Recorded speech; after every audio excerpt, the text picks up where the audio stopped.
gas masks and hand grenades.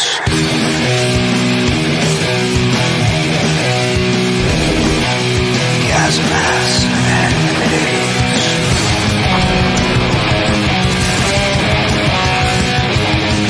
Gas masks and hand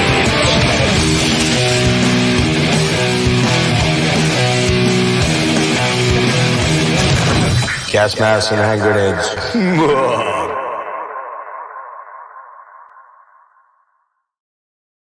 Hey, what is happening, YouTube? It is gas masks and hand grenades again for, I don't know, like the 18th time in the last week here. We're back live again doing an interview.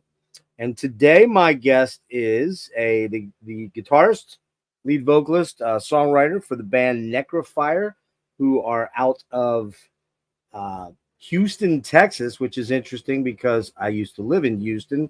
So we'll have a little bit of I'll quiz him a little bit about what things are like down there, but since it's been like 30 years since I've been there.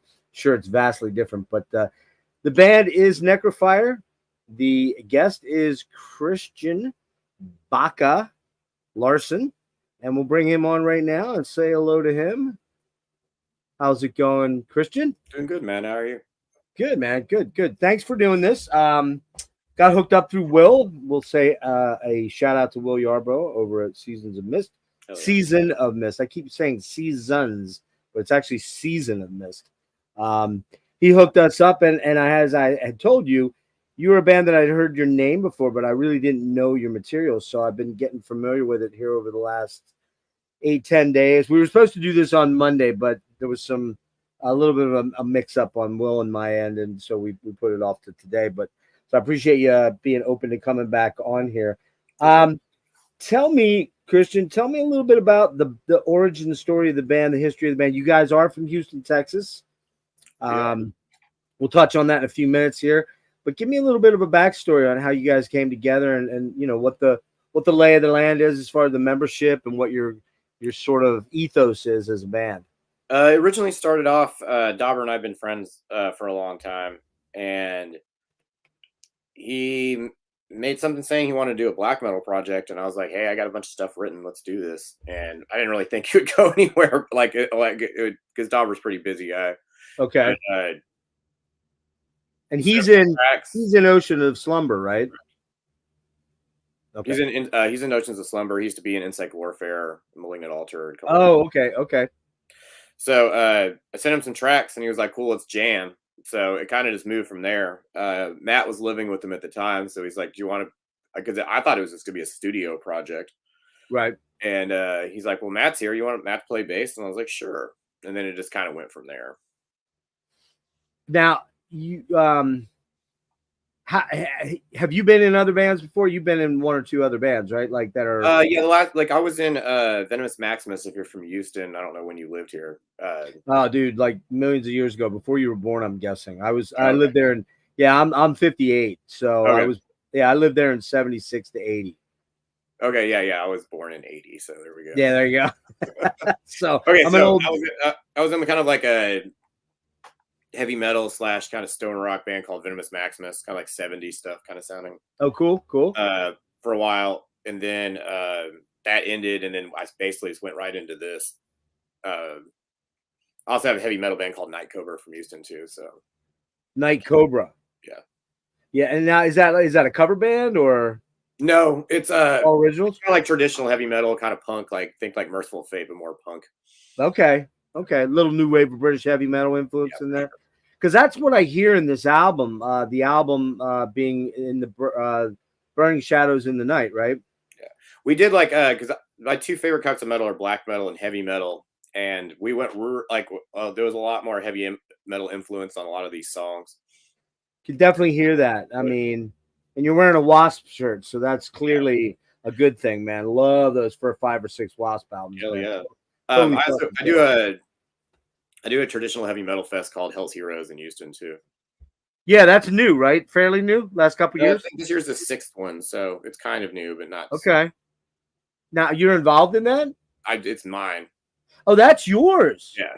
Dude, I had no idea. That's awesome. Killer, man. Yeah, you got some killer bands coming these last 2 years, man. It's really like starting to pick up, and just stuff worked out. Like, some of the bands I got this year, I've been chasing for 6 years. So, Yeah, it takes some time on some you of got it. my buddy Craig, Forbidden Oh coming yeah, they're out, gonna be great. which is going to be killer. You got Queensryche. Is Queensryche headlining, or was that last year? Queensryche's headlining on Friday, Right, and right. then Solemn's closing everything on Saturday. You might be interested to note that last night I interviewed Ben Jackson. Does that name ring a bell to you at all? Keep going. Crimson Glory. Oh yeah, They're back, Playing dude. They're good back. too. Huh? They're back. Yeah. They're back, and they're doing stuff in 24, and they're writing an album right now. They got 3 singles ready to go. One's out, and it's pretty good, man. I mean, look, you can't, Midnight was irreplaceable in a lot of ways. I mean, Yeah. Latore came pretty close, but he was pretty irreplaceable. But man, the new song sounds really good, and it sounds like they got a real nice.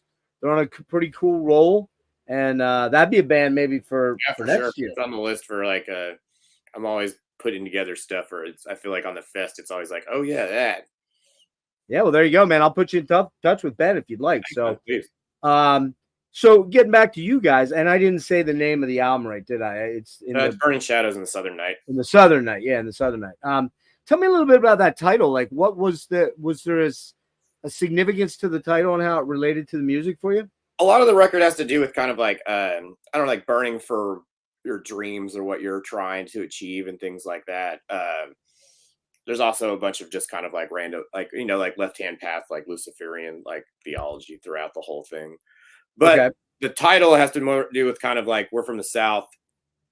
And I feel like, especially like, like it's in Texas, in the South in general, I feel like it's probably the most religious area of the United States for sure. Yeah. But yeah, like the record, and like one of the songs is kind of like it touches on Robert Johnson kind of story, like selling your soul. Crossroads. Yeah. Stuff like that. So that's it all kind of blends in together. It's like kind of like your shadow self burning, like selling your soul, all that kind of work together. And then we're from the South, so that's and you recorded that album in New York City, right? Huh? You recorded that in New York City, we right? Did.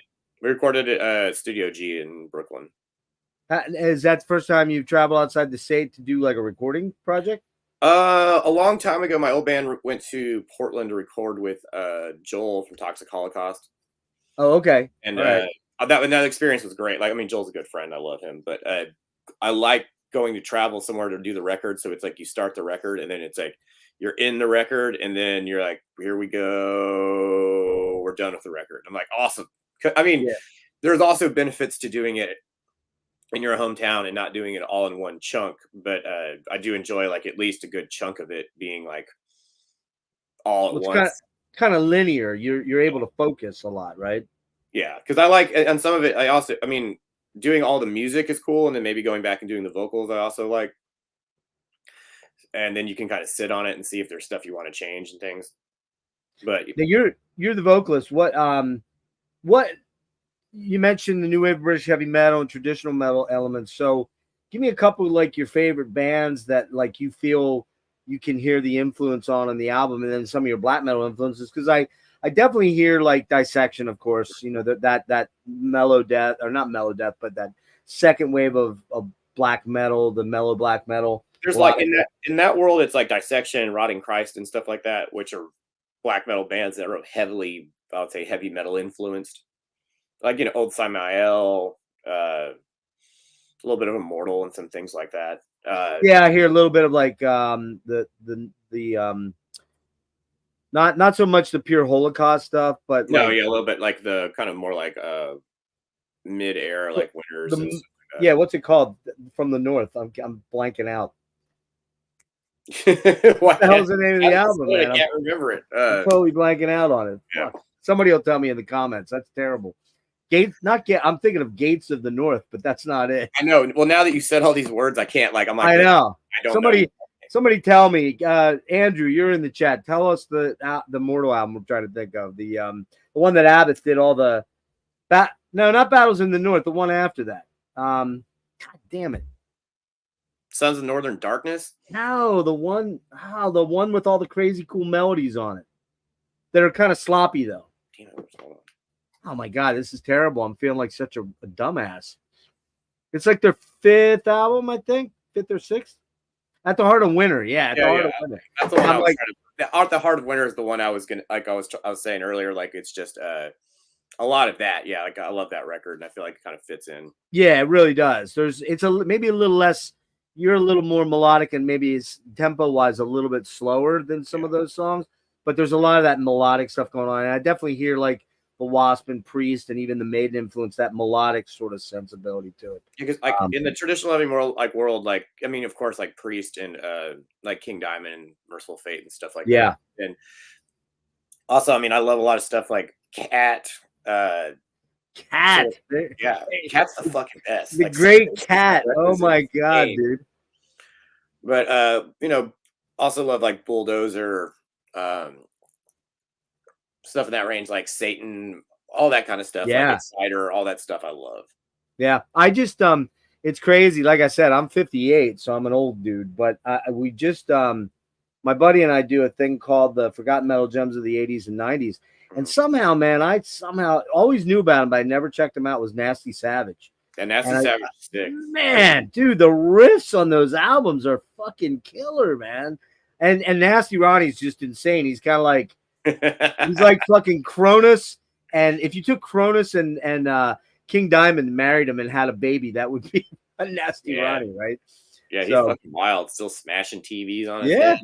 And he's older than me, man. So there you go. But well, okay. So tell me a little bit about the Hell's Hero thing, man. That is super cool. Like, what prompted you to get involved in that and start that up? I mean, that's a big venture to take on, right? Yeah, I mean, it started off a lot smaller. I've done like, I'm a promoter is what I do for like a regular job. So I've done like little fests here and there throughout the years of like throwing some bands together, whatever. A lot of it like more like Texas centric and them sing like that, flying in a couple bands. And then ended up doing, I was like, I wanted to do something. Like I've listened to traditional heavy metal for like a long ass time, except, I mean, now it's awesome because like, at least for the festival, because it's doing super well. Yeah. But, you know, like, but no one listens. Like, I mean, even 5 years ago, no one was that into that in the States. And then 10 years ago, like nobody. And then previous to that, you know, it was like back when it was probably in its heyday, was like the closest to it being big. But I always loved that stuff. So I was like trying to start, I was like, let me see if this works. Because, you know, I was like, if I can get Midnight and a couple other bands and like some traditional stuff, I think it works really well, because Midnight draws and these other ones, maybe people want to see it. But I tried to get it going a couple years. It never really started. And then I got Sira Thungal the first year, and then everybody else just kind of like jumped on board real easy. Mm-hmm. Here's a band. Do you know Fifth Angel? Yeah, Fifth Angel's dude, that first debut album. I'm good friends with Kenny. That's another band you should have out there. They would be fucking killer, man. For sure. I'll hook you up with some of these names. I'll send you some contact information in case you want to talk to them later down the road. But yeah, man, it's grown the last 3 years a lot. Yeah, I mean, like, so the first year did pretty well. Second year did pretty well. And the third year didn't happen with COVID. And then the one after that came back and it sold out like in like our old configuration in like a week. Like, yeah, boom. You probably like overwhelmed with that, right? Yeah. And then I moved. Then that year stayed like, it was still inside in like our small stage and the bigger stage. And then last year ended up going outside for the main stage, which is like a much bigger cap. And then the second stage ended up being the inside room that was the main stage before. But it went like everything's been going great, and this year is bigger than ever, so it's pretty crazy. Awesome, man. Are you close to sellout? Pretty close. It's like I think 80% like last week. That's great, man. Where's it located? And I probably won't know because, like I said, it's been 30. Let's see, I left there in 80. So where are we at now? That's 44 years ago. But yeah, is that it? Yeah, 44. Where's it located at? It's at White Oak Music Hall in Houston. Yeah, I don't know that. The venue opened 5 years ago, so unless it's new, yeah. I grew up. Well, so here's the deal. I lived in Spring, Spring up north a little bit, like up by 45, I think it is. Mm-hmm. And I worked. My first job was at a restaurant on 1960. It was a steak and ale restaurant down there. I'm sure it's long gone now, but one of the distinct memories I have in 1980 before I left was going to a record store right down on 1960 somewhere, Vinyl and Edge. Vinyl Edge. I doubt it. Would have been back there? I kind of Maybe Vinyl Edge has been around. Like it's like a Hallmark store. Yeah, I mean, like they just recently moved in the city, like in the last couple of years. But let me see. But I remember going into the store and Heaven and Hell had just come out. So I just distinctly remember seeing that cover and going, "Oh man, this looks really cool." And I was getting into, of course, being a child of the '70s, man. Kiss was my jam in those mid to late '70s years. Saw them for the first time at the Summit, which I don't even think is an arena anymore. Isn't that owned by like that Joel Osteen or something? Yeah, it's Osteen. Yeah. So I saw Kiss there on the Dynasty tour. Saw Rush there in 1980 for the Permanent Wave tour. So it's kind of just a Wayback Machine when I was like, oh man, he's from Houston. But I would think I lived in Lexington Woods, which is the name of the subdivision out there. So kind of crazy, man. Like just thinking about, I'm the only person in my family that never got back there either, which is kind of bizarre. All my other families been back and visited old neighbors and stuff. I just have never made it back. I probably wouldn't know the city now at all. I know it's. I mean, it's way different than it was 5 years ago. Much less really 80s. Yeah. Are you Houstonian, born and bred? Yeah, I was born like Cypress area, so somewhat close to Spring. Okay, yeah, cool. Is the Goodyear blimp thing still out there on I-45? Do they still have that? Do you know anything about that? I can't remember. I know what you're talking about, but I don't think it's there anymore. Almost, yeah. They had a blimp station there for a Goodyear blimp. Oh yeah. I don't. Right where you get off at. It was right where you get off at the Spring exit. There was a big, what do they call them? Like concrete jungle sort of shopping center that went in. There was a Kroger's there and stuff like that. And it was my middle school was there. It was right near that blimp station. I was just curious if it was still around. I don't really know off the top of my head. Now, do you live in the city? Yeah, I live in the city. So, tell me a little bit about like writing the music for the album. Like, you said when you got with the drummer, that was the prior stuff you had for the first album. Yeah, the original stuff we did was like I wrote some stuff, then like kind of like me and Dauber worked on some things together, and then Dauber wrote a couple songs, and kind of like how everything kind of started. And then and it's kind of gone in that same process. Usually like one of us will kind of write something, put together like a sketch of a song, and then we'll kind of get together and jam it and feel it out and see where it goes. But especially a lot of this record, it was like I wrote a lot of this like during COVID when I was just like cool because we had just finished our other record. Okay. Like right at the beginning of it. So, like 6 months in, I was like, all right, here we go. So I just started writing. I was writing a bunch of stuff. So I just demoed it all. So whenever came around, we started working on a new record, I was like, oh, I got all this stuff. When you demo up, are you using Pro Tools, GarageBand, Logic? Yeah. Okay. And are you using like plugins to do a lot of that, or do you actually mic and amps? And when I'm demoing stuff, I just use I'll just use a plugin and then just use Easy Drummer and then put some drums to it and then kind of just be like, hey, here's a rough idea of what I'm looking for. Right. And then when you get in the studio, then you can do the analog stuff then. Yeah. Yeah. And then some of the stuff usually when I demo stuff, I kind of usually just demo it so everybody gets a feel to it, right. I feel like 90% of the time, whatever I put on there is not a drum beat or, whatever. Cause I just, Dauber's a talented drummer and he does what he thinks he should do. Yeah. He's good at that. But me just choosing drum beats, I'm like, okay, this one, I think this is the one, like, at least like, in the vein of like what, like if it's a blast or a punk beat or something. Yeah. You're just giving them a loose arrangement to get a feel for it. Yeah. Right. So let's talk a little bit about what's going on here coming up. You've got, I would imagine you didn't get to tour on that first album then at all, right? It came out like right in 22. So we did, right when COVID stuff in Texas lifted a little bit faster than everybody else. Yeah. Other than Florida, maybe, right? Yeah. Or other than Florida. But yeah, so we did like a little run with Goat Horror, like right in like, I think in July of that time, right when like the record is getting announced. Okay. And then we did like some like a little Texas run, but then we went out with Danzig that following May. Oh, nice. Yeah, that was crazy. And then other than that, we just did like some regional stuff. Like we flew out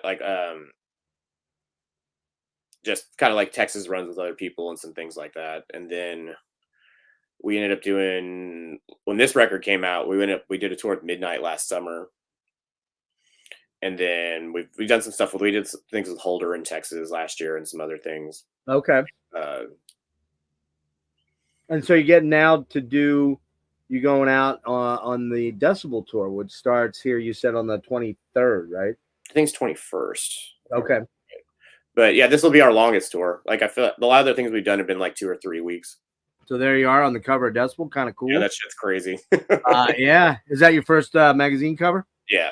Nice, man. That's pretty Especially, like, badass. I mean, with Decibel in particular, it's very it's special just because I mean, like I've got that magazine since I Oh yeah. don't even remember when. So Yeah, and Albert and the guys are really cool guys, man. really good people. Albert does a lot for metal. I have to say, did you ever think you were going to be the most normal looking guy on the front cover? Yeah, that's all. Because I got a lot of texts from my friends. They're like, "What? No corpse paint?" I was paint, like, man. I don't wear corpse paint. Why would I randomly put it on for a magazine cover? Yeah. Now I will admit to something. I love a lot of black metal, but I do find the trappings kind of goofy just from my perspective because I'm an old man. So it's like I don't really identify. Like when the whole church burning first wave stuff was happening, I was like, what the fuck, man? Like what is to me, there was nothing appealing about it. You know what I mean? I just dug the music and I got the theatricality. It was just, it was the corpse paint thing is just an extension of the Kiss thing. It's not any different really, except for maybe the ethos behind it, which is a little, that's the part the meaning behind it and like where black metal goes depending on who's doing it and where it's at, I think all changes, because like some of like when you have dudes in northern Norway and Finland doing all these projects and like like the stuff they put, like what it's about and the way they like present themselves is way like I feel like it's naturally that way, I feel like, and it works. Like where sometimes when I see other people do it, like if you're if you live in like the States, depending on how it goes, it's not as genuine, I guess. Yeah. And not just because it's not from like whatever the homeland or whatever you want to call it for black metal, but and a lot of it's just like depending on who it is and like like what you're about and who you're into is how if stuff comes off real, because you can tell when bands like are just kind of like, hey, check it out, this is what I'm doing, Yeah, more like the it's more a theatrical aesthetic than it is. Yeah, because there's like because there's like serious black metal and there's bands like Dark Funeral or something, where it's like it's a different world than like like depending on like who you're like what it is and what you're listening to. Yeah. And I guess it's kind of cool in the States because there's not there's a lot of black metal bands in the States, I'm sure, but there's not a lot of black metal bands that are kind of that have rose above that sort of like underground sort of thing, right? One band I kind of felt like you guys have some similarities to in your overall sound, and this is a band I really like a lot, and I had Scott on, was Cloak. Do you know the Cloak guys? Yeah, that's good. Friends with yeah, I mean, I hear some similar sort of vibes in your, because you can tell he's into the traditional metal thing. You can tell his writing incorporates a little. It's not all tremolo picking. It's not all blast beats. It's not all scathing vocals. There's melody. There's even some gallop in there from like a traditional sense, So, yeah, that was the band that really came to mind. Yeah, like Poker Friends, and also I feel like in black metal, like, and just say where you're from and things like that. Like, I mean, Cloak's from the South, and we're from Texas. I mean, whatever, for all intents and purposes, both Southern United States. Yeah, but I feel like the style we play kind of like if you compare it to something like, say, like in Europe, like Rotting Christ is from Southern Europe, and like I don't know, like I would say climates and stuff like that. Yeah, and maybe like and even like people listen to rock and metal, like in metal, it's like or heavy metal in the South more than say other regions. Like it kind of influences that kind of sound, and and that kind of comes out. Where like if I lived in Canada and like it was 40 degree, like negative 40 out all the time and stuff like that, it would change how things like like how. Well, the cascade, how I write, what I write about, and even like and even just like I feel like tones of like how your record sounds and things. Yeah, like I mean, just like a great example of that is just compare what you guys do to say Uada, or maybe maybe Agalok or something like that, where it's that whole Pacific Northwest has like say like vibe. The Pacific Northwest is much more atmospheric. It's more about like here's nature, Yeah. and it's kind of like all and things like that. Like where the South's more like in your face, more rock based, like maybe a little more aggressive, things like that. Yeah. How'd the Decibel tour come about? Did they call you up? And because I know Albert messaged me and he's like, "Hey, do you guys want to do this tour? It's going to be the spring Decibel tour," and we're just like, "Yes, please, can we do this?" Yeah, let's do it. I mean, the other bands are great, and then also like it's Decibel tours. It's a special thing. There's a lot, like cover comes along with it. They do a bunch of write ups. They really promote it. Right. Yeah. Yeah, I think it's going to be nice because the one thing Albert said on another friend of mine's show, I don't know if you know Marty from Heavy Metal. Do you know Heavy Metallurgy? I know it is, but I don't know him. The channel, you should check that out. They had Albert on about 2 weeks ago, and he talked about the Decibel tour, saying that he wanted no legacy bands. Yeah. He wanted all newer bands. He wanted bands that were kind of on the rise because he wanted to kind of highlight and all, I believe, all U.S. Yeah, they're all U.S. bands. I really like that he did that too, because that's what he was like. Because in the past, it's like Cannibal Corpse, whoever, like Carcass, all that stuff. Yeah. So he's like the idea between this, like, it's just what you said. He's like, I want to support newer bands, and like older bands, like you're just, it's like it's cool, like it's the Decibel tour and this and that. But I feel like, especially with like the power he has as a publication, him pushing newer bands that people are listening to and stuff like that only helps it, and it grows stuff for the future. Where it's like, everyone that's some of the bands have been around for 30 years aren't going to be, and the guys that are hitting in their 60s aren't going to be touring forever. Yeah, and I mean, yes, Carcass, yes, Cannibal, they're going to sell a gig out probably, like a smaller club or even a medium-sized club, but they have that built-in audience that's gonna, you know what I mean? I think what I think was cool about this is that it is some newer on the rise acts, and I mean it's a perfect spot for you because are you going to be the opener? Or are you? Yeah. Oh, you are the opener. Okay. How long you get? Like 25 minutes? I think it's 30. Oh, that's good. Okay. And I mean, I think it'll be a fun package, man, because there's a lot of new young blood there. I mean, Worm isn't that old. I don't really actually what's the one above Devil Master, right? So I've seen them. They're a Philly band, I believe. Yeah. I think, and I didn't really love them when I saw them, so I'm hoping for something a little better this time around. They were at Decibel Fest that I went, the Decibel Fest, the big one, and back in 2019, and they did like the pre-party with Cloak, Inner Arma, and Full of Hell. It was a pretty integrity. It was pretty insane. Nice. But yeah, this should be fun, man. And you're coming to Philly locally. You're going to the Underground Arts, which is a really cool venue. Have you been there? No, I was in an opinion like Trocadero or something. So I'm actually real excited to play that. Yeah, the Troc's no longer around. Well, I heard it's been a minute since I played Philly. They closed down right before COVID, and they've been bought by a development or a investment group, and they're gonna redo that. And that's a cool old venue, man. I mean, I really like the venue. It's just like had some weird experiences there. Did you really? That's the other one I think I played. The last time I played there, I think I played the Theater of Living Arts. That thing's still around? Yeah, it is. The weird thing about the TLA is that they do no metal anymore. There's no metal shows there at all. Don't know what it is. It's all like rap and hip hop and just bands I've never heard of, like stuff I don't get into. So, but I think you'll dig the Underground Arts. It's an interesting place to play. It is literally down underground. You go like down into the sub street level thing. The stage is kind of unique too, because unlike say the Trocadero where you're up high and the audience is down, 6 feet below you or 8 feet, whatever. I don't know how tall that stage is, but 6 feet anyways. The Underground Arts, man, you were right there.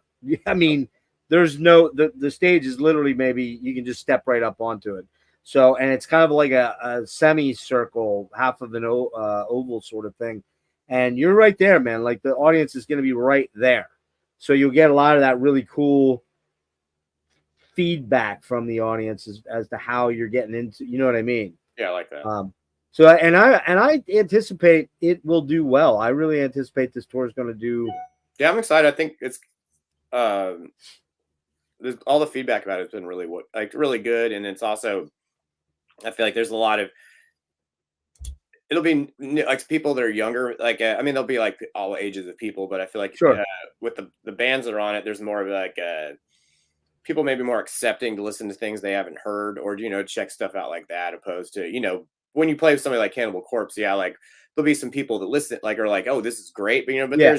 there's like a shitload of people that are just all like, where the fuck's Cannibal Corpse? Yeah, Like, talking and they're drinking and they're not even paying any attention and focused on it. Yeah, and you're just known as the opening band or like whatever. Yeah.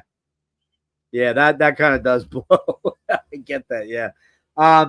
What's and then how long does that tour run? Is it 6 weeks? It's about a month because it starts the 21st. I think the last day is like the 19th or something like that. Okay. And then what's on the docket? What's planned for the rest of 2024 then? Oh God. Then I come home and then Hell's Heroes is that You got Saturday. Hell's. So when is Hell's? That's that weekend. It's like the last day of the Decibel tour is Monday the 19th, and then and then the fest starts the 21st in Houston. So it's just like play the show, come back. Damn, you're gonna be right back into it, man. Yeah. Are you traveling that? And then also we're playing Milwaukee Metal Fest in May. Oh, nice. Yeah. What day are you on for that? Friday. Okay, I was just talking to my buddy Kelly from Atheist, and they just signed up. They were just offered a spot, and they're signed up. I don't know what day. I don't even think it's been announced. So I hope I didn't blow something there. Maybe. Oh shit! Oh fuck! I didn't even think about that. I should. We announced a bunch of bands yesterday, but I don't really know. Yeah, I'll have to look. Man, shit! I hope I didn't fuck up there. Sorry, Kel. Yo, so you're right into it, man. You're gonna get like a day or two of rest to recuperate from the tour and be right back into the right back. Then I'm just gonna like chill for a little while. I'm like I don't have much. Like we have that fest, and then Night Cobra's playing like Legions of Metal in Chicago in the beginning of May, but that's all currently I have planned. So but I don't want to do anything in April.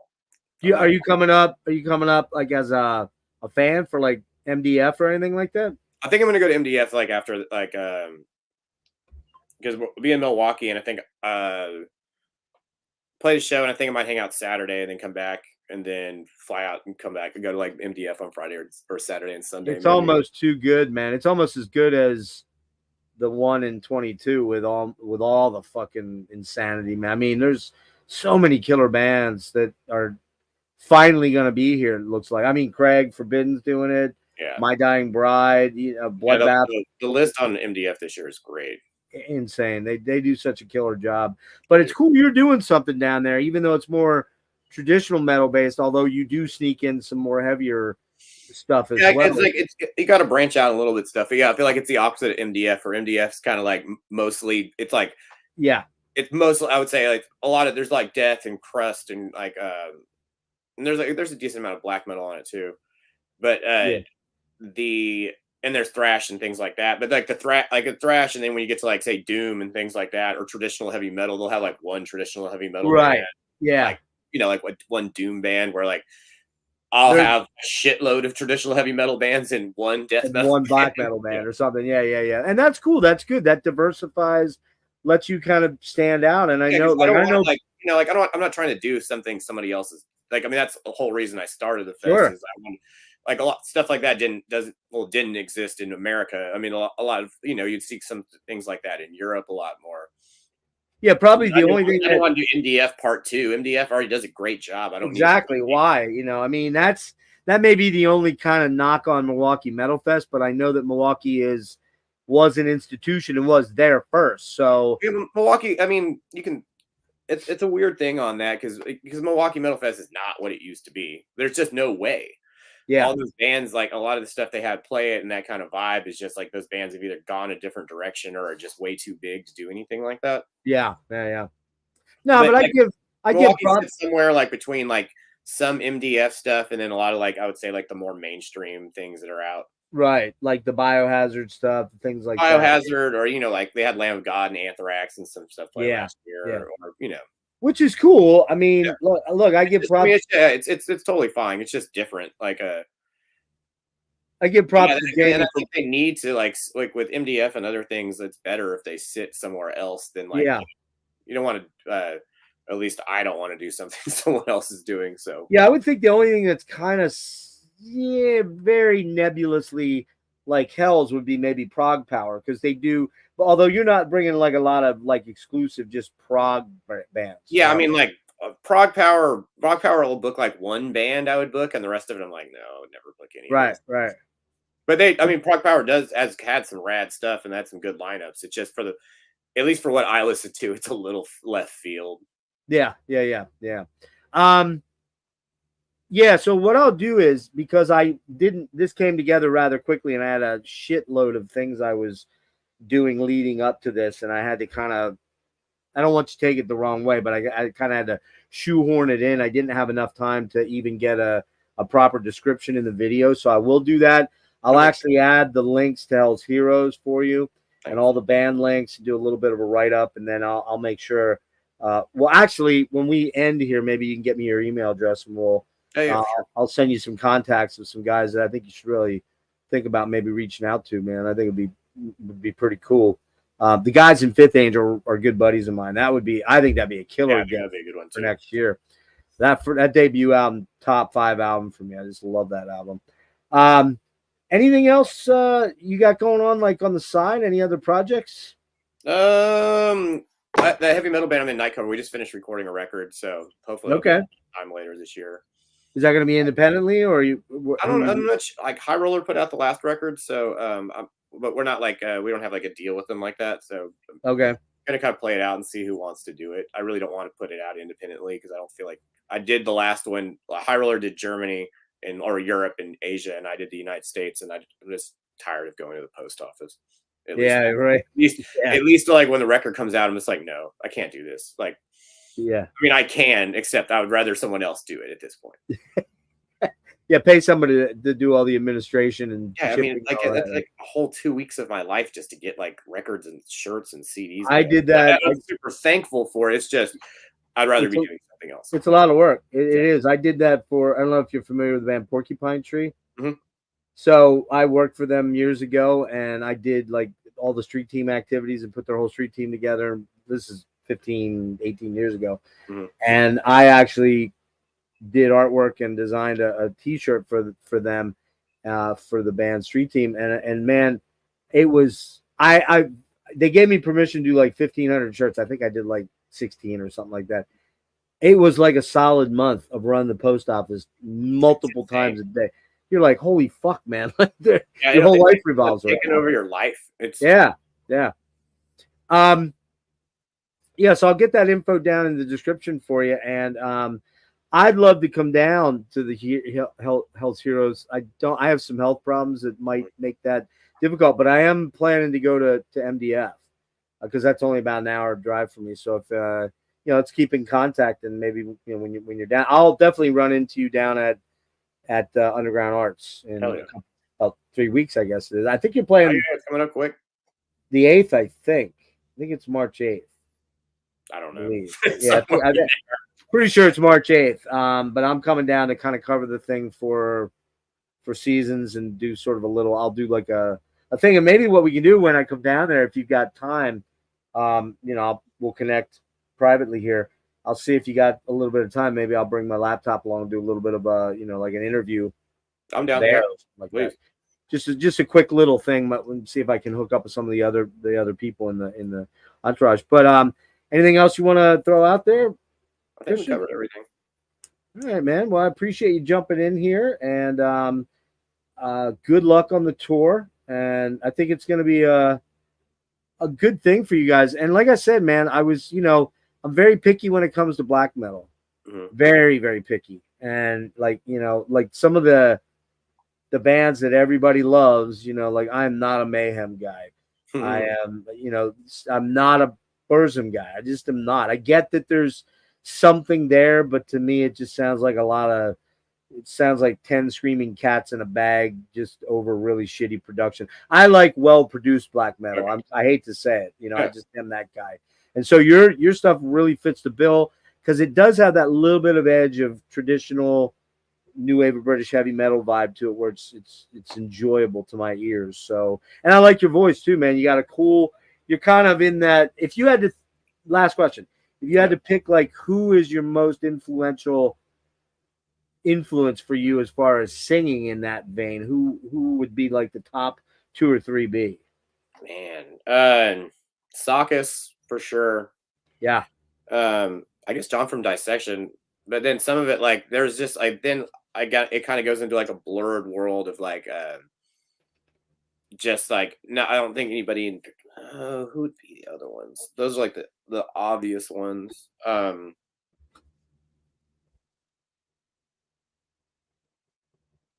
don't. I want to. Yeah, I mean, yeah, it's just like there's like a couple different like smaller bands that like I really like that vocals kind of just it's more like say like the style they do it and then like say the like the energy behind it and things like that than it is just like straight like some kind of uh like, oh yeah, they sing like this or something. Well, you could almost say your shirt is kind of an influence because Oh yeah, Blackie Lawless for sure. Blackie was kind of like a black metal singer of that era in a weird way because he had that incredible rasp. Yeah, that incredible rasp that, you know, you're like, nobody else in the hair metal thing was doing that or in that kind of vein. And that was, to me, that's what set him apart and Wasp apart because he wrote these killer earworms, and then he just had those vocals, just amazing, you know. Headless Children and Headless Children's fucking great. Man, why am I blanking to the one after Chainsaw Charlie? Murders in the Rue Morgue. What's that off of? Idol, Eternal. Eternal Idol.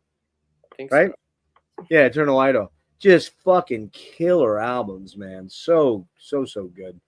The Wasp is insane though. It's just like so good. any guitar influences real quick while we're at it? Guitar influences, I would say like when I was a kid, I live in Texas, so I grew up listening to like Pantera and stuff like that. But I don't really think there's like really any, I wouldn't say too much Dimebag stuff in anything I do. No, I don't hear that at all. No. I don't know, like a lot of like the big players I always listen to were like I listen to Slash. Like Slash is one of my favorite players.